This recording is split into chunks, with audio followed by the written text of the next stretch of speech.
안녕하세요. 30대 직장인 여성입니다. 제가 어릴 적에 부모님은 겸손과 성실, 그리고 진실을 강조하셨어요. 사실, 저는 어릴 때 이런 가르침을 당연하게 받아들였던 것 같아요. 하지만 살다 보니 저도 이런저런 일들을 겪게 되고, 다양한 사람들을 만나면서 사람들은 겸손과 성실, 그리고 진실을 중요하게 생각하지 않는다는 것을 알게 되었죠. 최근에는 벼는 익을수록 고개를 숙인다는 말처럼 생각하게 되었어요. 사람들도 한결같이 겸손해야 한다는 것을 예비 시어머니를 통해 다시 한번 깨달을 수 있었던 것 같아요. 예비 신랑과 저는 친구의 소개를 통해 만나게 되었고, 첫눈에 반해 연애를 시작했어요. 7년이라는 긴 시간 동안 연애를 했죠. 주변 지인들은 예비 신랑과 7년 동안 만났으면 서로 모르는 것이 없겠다고 많이 언급했어요. 저도 당연히 그 말처럼 예비 신랑에 대해 모르는 것이 없을 것이라고 생각했었어요. 저와 예비 신랑은 특별한 일이 없으면 매일 만나왔고, 서로가 없어도 서로의 친구들과 만나 궁금한 것들을 물어볼 수 있을 정도로 정말 가깝게 지냈었거든요. 저는 이 사람에 대해 아는 것이 없는 게 당연하다고 생각했어요. 하지만 막상 큰일이 눈앞에 다가오니까 열길 물속은 알아도 한길 사람을 조금 모른다더라고요. 내가 이 사람에 대해 다 알고 있는 것이 맞는지 의심이 들었어요. 예비 신랑은 법대를 나온 사람이지만 남들처럼 로스쿨에 들어가지 않고 바로 취직을 선택했어요. 물론 예비 신랑도 변호사가 되는 게 꿈이었고 로스쿨에 들어가고 싶다는 생각을 꾸준히 했다는 것을 제가 알고 있었어요. 하지만 시댁의 경제 사정이 좋지 않았고 예비 신랑은 현실적으로 로스쿨에 입학하기 어렵다는 이유로 취직을 선택한 것이었습니다. 그러나 예비 신랑이 로스쿨 생각보다 좋은 곳에 취직하지 못해서 매우 어려워했습니다. 아무래도 법대 출신이라 로스쿨에 가지 못했기 때문에 변호사가 되지 못하고 좋은 곳에 취직하지 못해 실망이 많았던 것 같아요. 그래서 예비 신랑은 자신의 처지에 대해 항상 불만이 많았습니다. 그런데 예비 신랑이 아이가 9살이 된 해에 갑자기 로스쿨에 다니겠다는 얘기를 꺼내면서 처음에는 그저 제가 편하기 때문에 위로가 필요하다고 어린아이처럼 투정을 했다고 생각했습니다. 그렇지만 뒤늦게 로스쿨에 들어가려는 그 말이 정말 진심인 것 같아요. 법대를 나온 자기 동기들 중에 변호사가 되지 못한 사람이 본인 말고 없다고 하면서 동기들과 모임을 가질 때마다 큰 스트레스를 받고 자존심이 상한다고 했어요. 또한 집안 사정 때문에 법대를 나와 로스쿨을 가지 못한 것이 억울하다며 본인이 모아둔 돈으로 학비를 낼 테니 허락만 해달라고 했습니다. 사실 예비 신랑은 마음이 이해되긴 했지만 지금과 같은 시기에 로스쿨에 들어가는 그 말에는 마음이 거부되었어요. 나름대로 예비 신랑과 1에서 2년 후에 결혼하게 될 것이라는 생각을 했거든요. 그러나 예비 신랑이 로스쿨에 진학하게 될 경우 결혼이 미뤄지는 것은 물론 학생 신분으로 일을 할 수 없기 때문에 회사를 그만두어야 할 것입니다. 아무리 모아놓은 돈이 있다 하더라도 그것만으로 학비부터 생활비까지를 감당할 수 있을지도 모르겠고 우리가 제대로 연애를 이어갈 수 있을지에 대한 걱정도 있었어요. 그러나 예비 신랑이 오랜 꿈을 여자친구라는 이유로 무작정 막을 수 없었습니다. 모임을 다녀올 때마다 자존심이 상처받아 힘들어하는 것을 보는 것이 힘들었고 도전조차 못해본 채 결혼을 하게 된다면 로스쿨에 대한 미련 때문에 두고두고 후회하게 될까봐 걱정도 했었어요. 그래서 예비 신랑에게 하고 싶은 대로 하라고 말할 수밖에 없었습니다. 그리고 그것은 실제로 그렇게 되지 않았어요. 예비 신랑은 로스쿨에 도전했고 결국 남들이 결혼을 생각하는 나이에 변호사로 준비하게 되었습니다. 예비 신랑이 로스쿨에 합격하여 학생이 되었을 때 우리는 연애 5년 차였고 그때부터 저는 예비 시어머니를 알게 되었고 약간의 인사를 주고받았어요. 그 이후로 가끔씩 예비 시어머니께 연락도 드리고 명절이나 생일 때마다 선물도 드리면서 예비 고부간의 관계를 유지하기 위해 노력했죠. 그러나 예비 시어머니는 결혼을 할 나이에 예비 신랑이 로스쿨에 합격하여 학생이 되었다는 것을 굉장히 죄송해했어요. 그래서 저는 때때로 요래 예비 시어머니를 찾아간다면 제가 붙잡혀서 늘 다음과 같은 말씀을 하셨던 것이 기억나요. 예솔아, 정말 미안해. 어머니, 왜 그러세요? 왜 항상 저한테 미안하다는 말을 하시는 거죠? 아내가 빚을 내더라도 우리 아들이 법대에 다니는 동안 로스쿨에 입학시켜주지 못해서 내가 이렇게 힘든 일을 겪는다는 게 정말 미안해. 아닙니다, 어머니. 권영식이 꿈을 이루는 것이 변호사가 되는 것인데 여자친구로서 나는 성심성의껏 도와주어야 하죠. 또한 저는 크게 힘들지 않아요, 어머니. 공부만 하는 권영 씨가 더 힘들겠죠. 아니에요, 아니에요. 옆에서 졸업할 때까지 기다리고 도와주는 일이 얼마나 어려운지 알아요. 아들이 로스쿨을 졸업하고 변호사가 되면 당신을 위해 겪었던 고통은? 만약 가능하다면 내 인생은 곧 필요할 테니 예솔이가 조금만 기다려 주시도록 해요. 건영이도 기다려준 만큼 나도 당신에게 더 잘해줄 거야. 네, 걱정하지 마세요. 어머니. 예비 시어머니는 로스쿨 다니는 예비 신랑을 묵묵히 기다려주는 제가 너무 미안하고 감사하다면서 정말 잘해주셨어요. 취직한 후에 저는 친정집에서 나와 혼자 자취를 하고 있었는데 예비 시어머니께서는 때 되면 건강식품을 사서 보내주시고 매달 자취하는 저에게 반찬도 만들어서 보내주셨어요. 제가 회사에 다닐 때 정장을 주로 입고 다니기 때문에 특히 그랬어요. 그런데 예비 시어머니께서 그 사실을 알고 제 생일 때 회사 앞으로 찾아와서 예쁜 정장 한 벌을 선물해 주셨어요. 비록 그 옷이 비싼 브랜드의 것은 아니었지만 마치 딸처럼 신경을 써 주셔서 저로서는 너무 감사했어요. 그리고 예비 시어머니께서 너무 잘 챙겨주셔서 저도 더 잘하려고 노력하게 되었죠. 예비 신랑이 가끔 서운한 일을 해도 이해하고 넘어갈 수 있었어요. 또한 예비 신랑이 학생 신분이어서 데이트 비용을 제가 부담하게 되었어요. 주변에 저와 비슷한 상황에 있는 친구가 한 명 있는데 돈 문제로 싸우는 일이 빈번하다고 도와주라고 조심하라고 조언해 주셨어요. 매번 얘기해 왔어요. 그러나 예비 시어머니께서 저를 딸같이 대해 주시어서 오히려 저는 예비 신랑에게 잘하는 경향이 생겼어요. 데이트할 때 사용하는 돈을 드린다 해서 미안한 마음이 들지 않았어요. 물론 곤란한 상황도 가끔 있었죠. 한 번은 예비 시어머니가 의료수술을 받아야 한다는 상황에서 예비 신랑이 수술비를 지원하고자 우리 둘이 저축한 금액을 써도 되느냐고 제안했던 적이 있었어요. 사실 그 금액은 예비 신랑이 회사에 다니실 당시에 결혼 후 신혼여행 경비로 사용하기 위해 마련한 저축이었어요. 하지만 후에 예비 신랑이 로스쿨에 입학하게 되고 수입이 줄어들게 되면서 졸업 후 신혼여행을 위해 돈을 지원해주겠다는 생각으로 이야기했었죠. 저는 혼자 계속 적금을 가지고 있었어요. 그러나 예비 신랑이 예비 시어머니가 수술을 받아야 할 상황이 발생했는데 보호자 돈이 부족하여 적금을 활용해 볼 생각을 나눴던 거예요. 이 이야기를 할 때 제가 호구로 보일 수도 있겠지만 예비 신랑이 몹시 필요로 하는 부탁을 거저줄 수밖에 없었습니다. 제가 그 야망이 되어가는 것 같아서 예비 신랑은 이 돈을 나중에 꼭 갚을 것이라고 말했고 대차증서를 작성하여 공증까지 받아왔어요. 예비 신랑과 함께 여행을 약속한 후 연애 초반부터 모은 돈이었죠. 특히 예비 신랑이 로스쿨에 진학하게 되는 상황까지 고려하여 혼자서 예비 신랑이 내야 할 돈까지 같이 넣으며 모았는데 예비 시어머니의 수술비로 사용하겠다는 말에 조금 서운하기도 했지만 어차피 결혼을 약속한 사이이고 집안 사정을 다 아는 상황에서 공증을 받아오라고 하니 적금을 해지하고 예비 시어머니의 수술비를 보태야 했어요. 그래도 나중에 이 사실을 알게 된 예비 시어머니는 저에게 너무 감사하다고 하면서 지금 당장이라도 본인의 며느리로 받아주고 싶다는 말씀까지 하셨어요. 더욱이 남편의 누나보다 제가 더 친근하다는 말씀까지 하셨죠. 나중에 예비 신랑을 통해 듣게 된 것인데 남편의 누나는 예비 시어머니가 아프다는데도 전혀 관심을 보이지 않았고 수술비를 혼자서 치료하기로 했다고요.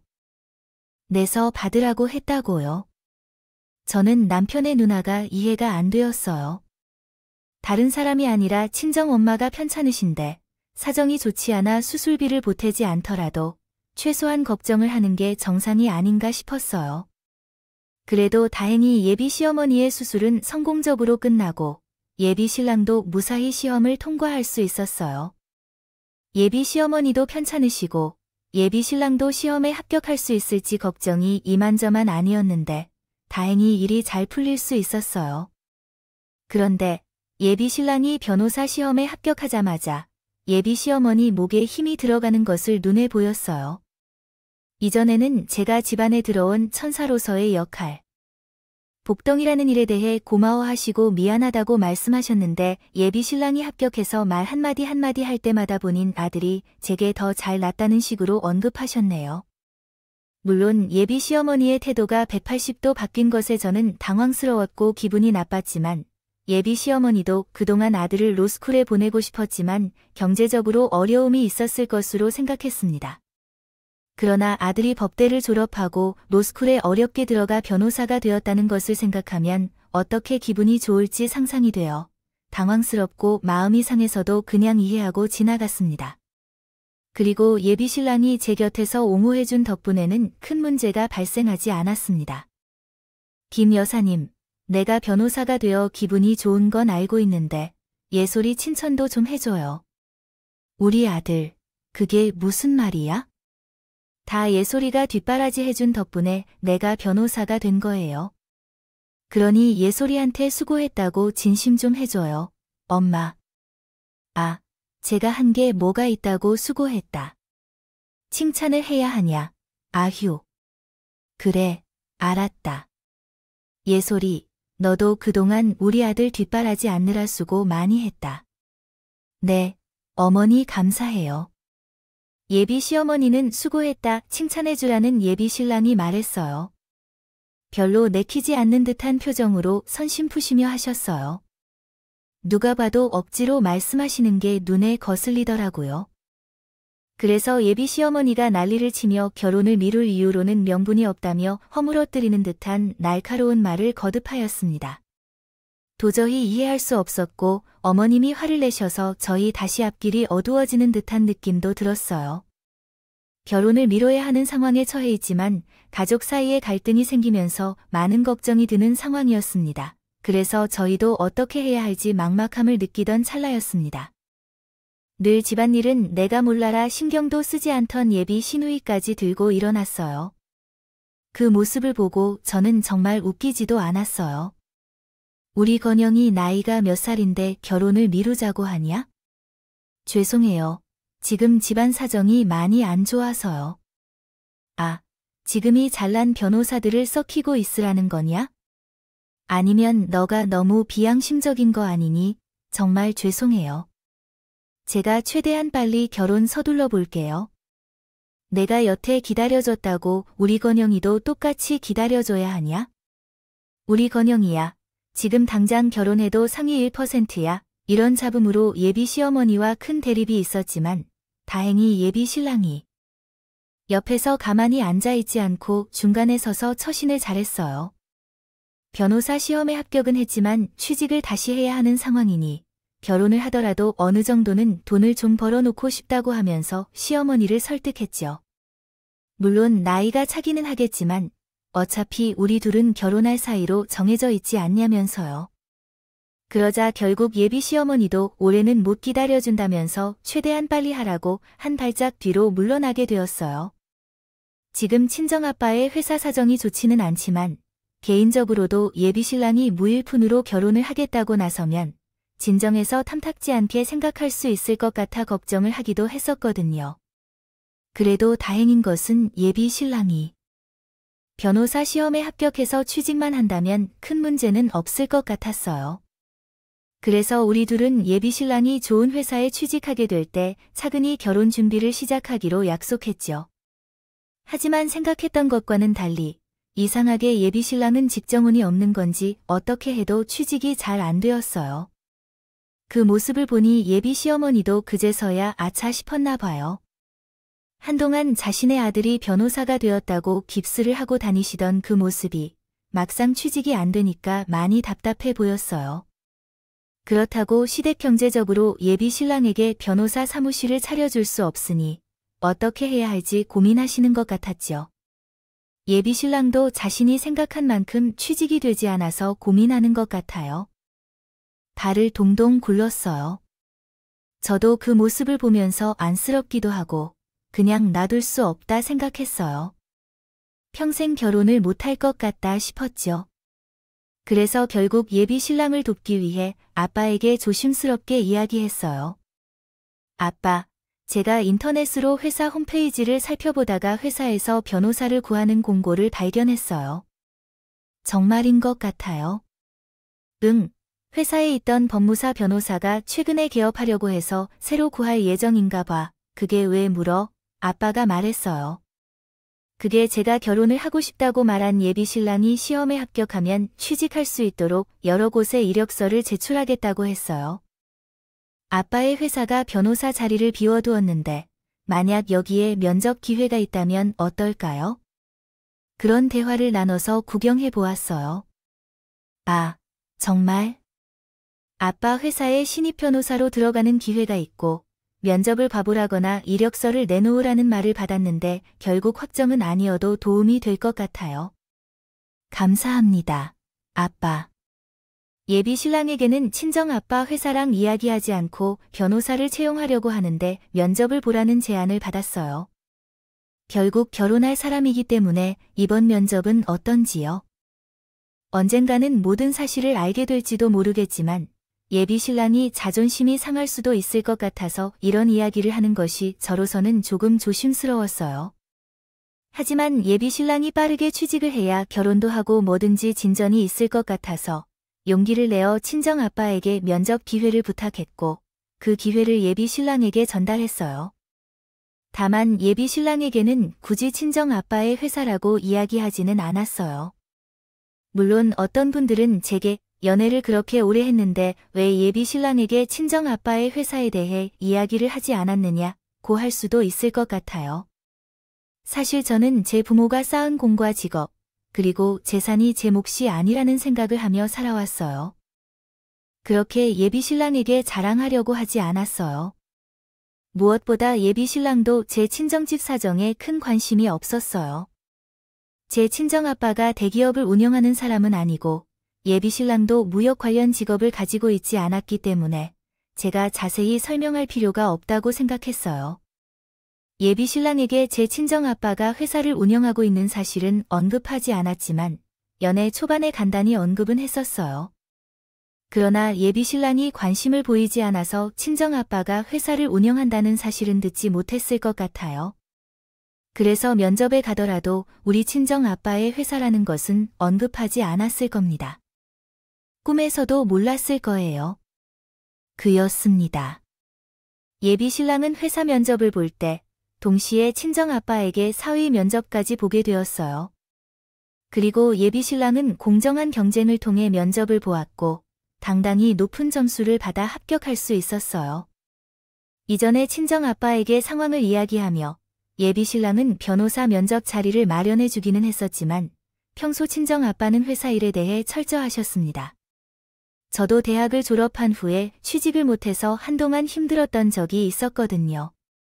집에 잠시 놀러 오셨다가 저를 안쓰럽게 보셨던 고모가 나중에 계속 취직을 못하면 그냥 친정아버지 회사에 낙하산으로 들어가면 안 된다. 고 걱정하지 말라는 조언을 하셨네요. 그러나 고모가 말씀하신 후 아빠는 엄연히 그런 일이 있을 수 없다고 고개를 저으시며 회사에 입사하고 싶다면 정당한 방법으로 면접을 치르고 와야 한다고 설명해 주셨습니다. 아빠는 가족이라 하더라도 회사 업무에 관해서는 엄격하게 정당한 절차를 준수해야 한다고 생각하신다는 것 같아요. 제가 예비 신랑에 대해 이야기해도 학교를 제공할 수 없다면서 면접 기회만을 제공하는 것이라고 말씀하셨답니다. 그래서 저는요. 면접 결과가 궁금해서 친정아빠에게 여쭤보았더니 예비 사회가 될 수 있는 사람이라도 회사에 들어갈 수 있는 사람 중에 한 명이라며 확실하게 말씀하셨어요. 면접자들과 동등한 위치에서 꼼꼼히 면접을 봤다고 하셨어요. 결과는 며칠 뒤에 예비 신랑에게 듣는 게 좋다고 하셨죠. 좋지 않은 결과가 있을까봐 걱정을 많이 했었지만 다행히 며칠 뒤 예비 신랑이 회사에 취직했다는 소식을 듣게 되었어요. 예비 신랑이 면접을 잘 봐서 친정 아빠의 회사에 취직을 한 덕분에 한시름 놓을 수 있었어요. 예비 시어머니 또한 예비 신랑이 무사히 취직을 하게 된 소식을 듣고 나서 이제 더 이상의 밀어줄 것이 없게 되었어요. 수 없다면서 라고 말씀하실 때 하지 말라의 의미로 사용한 것처럼 잘 커버한 게 아닙니다. 무슨 말을 하셨는지 정확히 모르겠어서 내용을 직접 추측하여 한글 문법에 따라 다시 작성해 드리겠습니다. 당장 결혼해야 한다는 말씀을 하셨어요. 그래도 어느 정도 안정을 되찾은 아빠의 회사와 예비 신랑의 취직으로 결혼 준비를 시작했어요. 결혼 상견례 날짜까지 잡았는데 상견례를 하루 앞두고 아빠의 회사에 급한 일이 발생해버렸습니다. 그래서 친정아빠는 예비 신랑 측에 죄송하다고 말씀을 전하기 위해 급하게 처리해야 할 일이 있으니 엄마와 함께 미리 상견례 장소로 가겠다고 하셨어요. 그래서 일단 친정아버지의 말씀대로 불편한 마음을 안고 급하게 상견례 장소에 먼저 도착하게 되었습니다. 예비 시어머니와 예비 신랑 그리고 예비 시누이에게 사정을 말씀드리고 정말 죄송하다는 말씀과 양해를 구했어요. 그러나 사정을 말씀드렸음에도 예비 시어머니의 기분이 매우 언짢아 보였고 눈치가 보였던 것 같았어요. 옆에 앉아있던 예비 시누이도 이게 무슨 경우냐 하면서 한숨만 푹 쉬고 있었죠. 당연히 친정 아버지의 개인적인 사정 때문에 이런 일이 발생했으니 저는 단지 죄송한 마음뿐이었어요. 그런데 더 큰 문제는 친정 아버지가 약속을 지키지 않았다는 것에 대해 잔뜩 표정이 굳어있던 예비 시어머니가 갑자기 폭탄을 던졌다는 건가요? 분위기를 이끌어내던 중에 뭔가 어색한 게 느껴져서 그렇게 잘난 척하지 않고 헛소리를 조금 했어요. 이런 중요한 날에 아버지가 뭐 하러 늦나요? 죄송해요. 어머니께서 최대한 빨리 오신다고 말씀하셨는데 아직 일이 끝나지 않으신 것 같아요. 죄송해요, 사돈님. 제 아버지가 회사에 급한 일이 생겨서 가셨는데 금방 돌아올 거예요. 그래요. 상견례가 뭐가 그렇게 중요한 거죠? 아버지가 회사에 급한 일이 있는 것 같은데. 누가 보면 기업을 운영하는 줄 아실 거예요. 아뇨, 그건 그렇다 치고 너희 귀한 변호사들을 빼앗고 갔다가 입싹 닫고 대충 시집 보러 가는 건 아니에요. 네, 어머니, 무슨 말씀이세요? 아, 너는 별 볼 일 없는 직장인이고 우리 아들은 이제 변호사로 신분 상승했는데 너도 그만큼 해야 하지 않겠니? 나는 내가 최소한 5억 원짜리 집은 가져왔으면 좋겠는데, 그 정도는 충분히 가능할 것 같지 않겠나? 어머니, 5억 원짜리 집이라니요? 내 아빠가 오파상이라도 무슨 회사를 운영한다면서 없는 집안 딸도 아닌데 5억 원짜리 집은 가져올 수 있지 않겠냐고요? 결혼해서 자금이 없지는 않을 텐데 나는 무조건 5억 이상의 아파트 하나는 받아야겠다고 생각해. 저는 정말 황당하고 어이가 없어서 한동안 아무 말도 못했어요. 옆에서 예비 시어머니의 말을 함께 듣고 있던 친정엄마도 꽤나 당황한 듯 표정이 굳어 있었어요. 친정엄마의 얼굴을 보면 무례한 예비 시어머니에게 한마디 하고 싶은 표정이었지만 혹시나 저에게 피해가 갈까 우려해서 최대한 참고 계시는 듯했어요. 물론 저 또한 혹시나 상견례장에서 큰 소리가 날까봐 엄마를 보며 제발 참아달라는 눈빛을 보내며 작게 고개를 절레절레 흔들었어요. 예비 시어머니가 던진 폭탄을 상견내면서 분위기가 순식간에 싸늘해졌어요. 사실 막무가내 결혼 조건을 듣고 그냥 결혼이라도 하고 뛰쳐나가고 싶었지만 가족들이 모셔놓고 예비 신부가 자리를 박차고 나가는 것은 말이 안 된다는 생각이 들었어요. 되잖아요 하지만 그렇다고 해서 무조건 5억짜리 아파트 하나를 해오라는 예비 시어머니의 말은 도저히 따를 수가 없을 것 같아서 그 자리에서 제 생각을 말씀드렸어요. 어머니, 아무리 건영 씨가 변호사라고 하더라도 5억짜리 아파트는 너무 과해요. 이건 말도 안 되는 결혼 조건이고요. 막말로 제가 5억짜리 아파트 하나요 하면 어머니께서 그만큼 예물을 해주실 것도 아니잖아요. 뭐라고? 그래서 5억짜리 아파트는 도저히 못 태우겠다.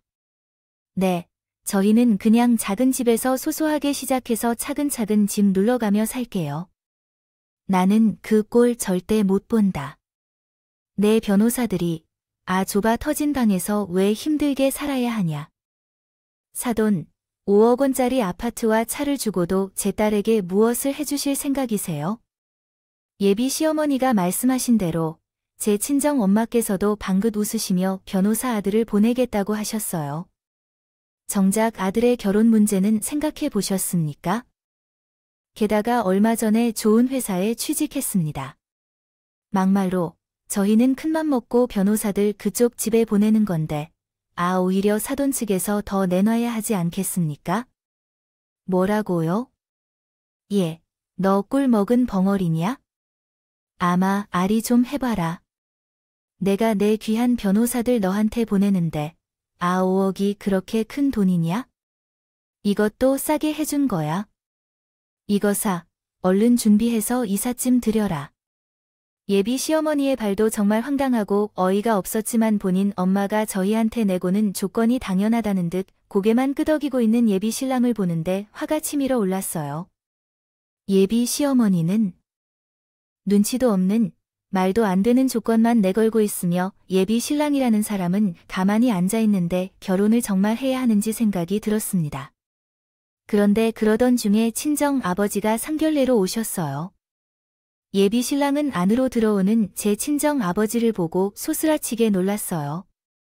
그 이유는 아버지가 회사 변호사로서 면접을 볼 때 직접 저희 친정 아버지가 면접 심사를 하셨다고 했기 때문이에요. 사실 우리는 예비 시어머니가 최대한 빨리 결혼하라고 재촉해서 양가 부모님께 인사를 드리러 가는 과정을 생략하고 바로 상견례 날짜를 잡았어요. 그래서인지 예비 신랑은 우리 친정 아버지의 얼굴을 전혀 모르고 있었어요. 친정 아버지도 결국 상견례 때 정식으로 인사를 하게 될 것이며 이미 면접에서 그냥 인사를 오늘 날씨가 좋아서 할까요? 상견례를 해야 한다고 해서 일자를 잡았습니다. 그런데 친정 아버지가 급하게 오셔서 분위기가 이상하게 느껴져서 자리에 앉자마자 어떻게 되고 있는지 엄마에게 물어보셨습니다. 그래서 친정 아버지는 간단히 상황을 설명하고 화가 나셔서 대표 명함을 꺼내어 예비 시어머니에게 던지셨습니다. 그렇게 배은망덕한 집안이라면 사돈을 맺지 않겠다고 하시며 아내 딸을 이런 집안에 시집 보내지 않겠다고 말씀하셨습니다. 어머나, 장난하시는 거죠? 당신은 뭘 알고 있나요? 본데이 나라에서는 아들을 낳은 가족이 우세한 것 같아요. 딸을 낳은 부모는 쓸모가 없다는 말이 있답니다. 친정아빠가 예비 시어머니에게 자신의 딸을 시집 보내지 않겠다고 통보하자 예비 시어머니와 시누이는 분통을 터뜨리며 큰 소동을 일으켰어요. 이에 예비 신랑이 친정아빠를 분별하고 두 사람에게 조용히 있으라고 말에 입막았어요. 그러나 예비 시어머니와 시누이는 눈치 없이 계속 소음을 내며 조용히 있을 필요가 뭔지 계속 물었어요. 그래서 저는 상황을 설명해 주었어요. 당신 아들이 합격한 그 회사는 우리 아빠가 대표로 있는 회사이에요. 어이없는 소리를 하네. 귀한 변호사들을 가지고 있기 때문에 우리도 그만큼 해야 합니다. 회사 취직 연대에서 도와줬는데 이제는 보따리까지 내놓으라고 하네요. 제 이야기를 듣고 예비 시부모의 얼굴이 새살을 찌푸려 나타냈고 예비 신랑도 고개를 들지 못하고 있었습니다. 한동안 싸늘해진 분위기가 이어지더니 예비 시어머니는 안 되겠다 싶었는지 슬그머니 이야기를 꺼내셨어요. 예솔아, 내가 큰 실수를 한 것 같다라고 말씀하셨는데 왜냐하면 우리 아버지가 회사 대표라는 사실을 알게 되었기 때문입니다. 아차 하시며 이제 와서 빌어도 소용없다고 생각한 모양인데 5억짜리 집 문제는 신경 쓰지 말라고 하셨습니다. 잘 조율해서 해결할 수 있다고 말씀하시며 그러면 우리 아들과의 결혼에 문제가 없다는 거네요. 아니요. 저는 결혼하지 않을 겁니다. 나달지도 않는 집안에 시집가서 미래에 무슨 일을 당해야 할지를 감수하고 들어가야 한다고 생각하십니까? 건영 씨와 파혼할 예정입니다. 파혼 결정을 부모님 앞에서 밝혔고 예비 신랑은 저를 따르면서 잘못한 점을 인정하고 사과했지만 저는 여전히 파혼을 지킬 것이라 말했습니다. 그래서 차를 타고 떠났죠. 그러자 예비신랑은 다시 결혼할 수 있을 것이라고 생각했는지 몇 일간 미안하다며 용서를 구하고 다시 연락을 취하려고 했는데 그러는 중에 예비신랑과 관련된 정말 이상한 이야기를 듣게 되었습니다. 상견례 이후 오랜만에 고등학교 동창 친구를 만나게 되었는데 그 친구는 요즘 부모님의 권유로 맞선을 보러 다니고 있어요. 갑자기 저를 만나자마자 이상한 소리를 꺼내는 거예요. 예솔아, 너 예비 신랑이랑 무슨 일 있어? 응. 갑자기 오자마자 그게 무슨 소리야? 그게 내 예비 신랑이 결혼정보회사에 올라와 있던데 회원 검색하는 곳에 떡하니 올려져 있어. 그래서 둘 사이에 문제가 있는 생각했지. 그럼 이게 대체 어떻게 된 일이야? 그게 무슨 소리야? 결혼정보에서의 내 예비 신랑 정보가 올라가 있다니. 나 요즘 맞선을 보러 다니고 있어. 얼마 전에 엄마가 결혼정보회사에 내 정보를 등록했다고 하더라. 홈페이지에서 내 취향 남성 몇 명을 확인해서 알려주라고 해서 홈페이지에 들어갔는데 예비 신랑의 정보가 똑같이 올라가 있었어. 정말 신기하다. 응, 처음에는 그냥 비슷한 사람인 줄 알았는데 클릭해서 들어가 보니 내 예비 신랑이 맞는 것 같더라고. 처음에 친구들한테 이야기를 들었을 때는 아니겠지 했어요. 상견례에서 파혼당한 지도 얼마 안 됐는데 어떻게 이렇게 빨리 결혼 정보를 등록했는지 궁금했거든요. 하지만 찜찜한 마음에 한번 확인해야겠다고 생각했어요. 그래서 친구에게 사이트 주소를 받아서 집에 들어가자마자 회원으로 등록한 후 찾아봤는데 정말 그 사람 정보가 올라가 있는 것이었어요. 그것도 결혼 정보가 사이트에 꽤 오래전에 올려진 것 같았죠. 그래서 다음 날 그 결혼 정보를 확인하러 해당 회사에 문의하는 척하면서 전화했고 홈페이지에 회원으로 등록한 뒤 조금 더 살펴봤는데 그 사람이 마음에 들었어요. 혹시 언제 등록한 사람인지 은근히 물어보았더니 예상대로 변호사 시험에 합격한 후 등록했을 것 같았어요. 정말 어이가 없었고 도저히 참을 수 없을 것 같아서 저는 결혼 정보 사이트에 올라온 정보를 휴대폰으로 사진 찍어 예비 시댁인 슬퍼로 친 것입니다. 그러자 이전 예비 신랑은 제 앞에서 자신이 잘못했다고 하며 무릎을 꿇고 사과했습니다. 그러나 이전 예비 시어머니는 혀를 찹찹 차면서 자신 아들을 일으키며 오히려 제게 탓을 했습니다. 내가 뭔데 감히 우리 변호사들을 무릎 꿇리냐? 그리고 내가 애초에 거짓말을 하지 않았으면 이런 일도 없었을 텐데. 아, 왜 가만히 있는 우리 아들한테 난리야? 무릎은 그쪽 아들이 알아서 침묵한 거고요. 그리고 무슨 거짓말을 했냐고요. 우리 아들이랑 만날 때는 부모 얘기를 한 번도 하지 않는 게 말이 되냐. 게다가 아빠가 회사 대표라는 사실을 숨겨왔다니. 여태까지 만난 게 모두 거짓말이라니 뭐야? 겉으로는 멀쩡해 보이지만 속은 아주 음흉하네. 뭐라고요? 당신네들은 나한테 언제까지 당신들의 직업이나 학력 같은 것에 대해 자세히 이야기한 적이 있어요? 당신들도 한마디 한 적이 없었는데 왜 나한테만 그러는 거예요? 그렇게 말하면 당신들도 나한테 거짓말을 한 것 아닌가요? 속이 음흉한 사람인 건 똑같이 나쁘잖아요. 아니, 내가 언제 당신에게 거짓말을 했나요? 그냥 말을 안 했을 뿐이죠. 나도 당신들에게 얘기 안 한 것뿐이에요. 그리고 뻔뻔하게 사기친 당신 아들보다 내가 훨씬 나사요. 저는 곧바로 이전 예비 신랑에게 다가가 그러고도 당신이 변호사가 맞냐며 정강이를 걷어차고 사기꾼이라고 했어요. 그러자 이전 예비 시어머니는 우리 귀한 아들을 왜 걷어차냐면서 난리를 쳤죠. 하지만 저는 신경 쓰지 않고 연애할 때 내 엄마에게 이명수술비를 빌려달라면서 썼던 공증받은 차용증을 그놈 앞에 던졌고 이 돈이나 갚으라고 했어요. 내가 거기에 쓴 것처럼 이자까지 싹 다 붙여서 당장 갚으라고 했죠. 그랬더니 이전 예비 신랑과 이전 예비 시모는 그걸 어떻게 하루아침에 갚느냐며 이자까지 붙이면 꽤 많은 돈이라서 지금 돈도 없는 상황에 이걸 갚는 것은 어려울 거란 얘기예요. 어떻게 돈을 갚느냐고 난리를 치길래 나는 그래서 소송을 하는 거 보여준다고 했어요. 변호사니까 어떻게 하는지 잘 알지 않냐고 했더니 그러니까 그제서야 미안하다며 손을 모아 싹싹 빌면서 용서해달라고 하는데 나는 끝까지 그 돈을 받아냈고 이전 예비신랑은 아버지 회사에 다니지 못하게 되었어요. 그러자 이전 예비신랑과는 완전히 관계를 끝내고 아버지의 권유로 바로 맞선을 보게 되었어요.